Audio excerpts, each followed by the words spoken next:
اعوذ باللہ من الشیطان الرجیم، بسم اللہ الرحمن الرحیم۔ اور وہ وقت یاد کرو جب اللہ نے تمہیں قوم عاد کا جانشین بنایا اور تمہیں زمین میں رہنے کے لیے ٹھکانہ دیا کہ تم نرم اور ہموار زمین میں محلات بناتے ہو اور پہاڑوں کو تراش کر مکانات بناتے ہو۔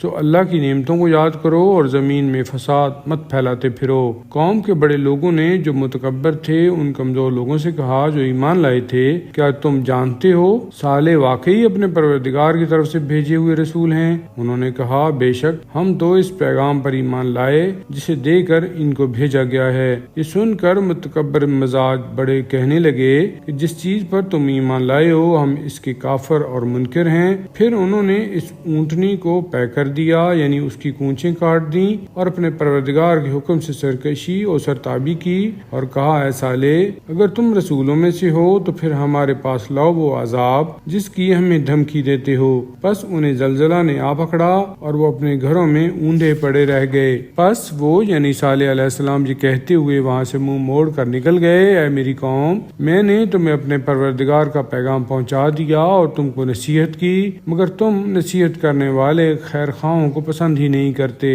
اور ہم نے لوط کو بھیجا، انہوں نے اپنی قوم سے کہا کہ تم ایسا بے حیائی کا کام کرتے ہو کہ ایسا کام تم سے پہلے دنیا والوں میں سے کسی نے نہیں کیا، یعنی تم عورتوں کو چھوڑ کر مردوں کے ساتھ شہوت رانی کرتے ہو، تم بڑے حد سے گزرے ہوئے لوگ ہو۔ ان کی قوم کا اس کے سوا کوئی جواب نہ تھا کہ آپس میں کہنے لگے کہ انہیں اس بستی سے نکال دو، یہ لوگ بڑے پاک باز بنتے ہیں۔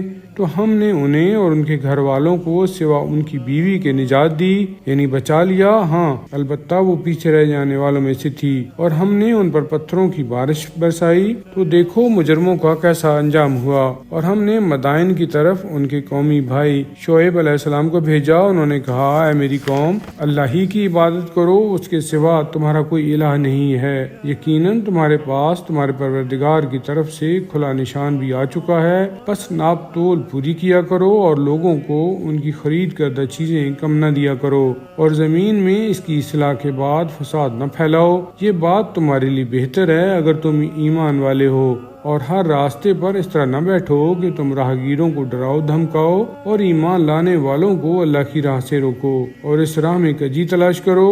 اور وہ وقت یاد کرو جب تم تھوڑے تھے تو اس خدا نے تمہیں بڑھا دیا، اور دیکھو کہ فساد پھیلانے والوں کا انجام کیسا ہوتا رہا ہے۔ اور اگر تم میں سے ایک گروہ اس حکم پر جس کے ساتھ میں بھیجا گیا ہوں ایمان لے آیا اور ایک گروہ اس پر ایمان نہیں لایا تو صبر کرو یہاں تک کہ اللہ ہمارے درمیان فیصلہ کرے، اور وہ بہترین فیصلہ کرنے والا ہے۔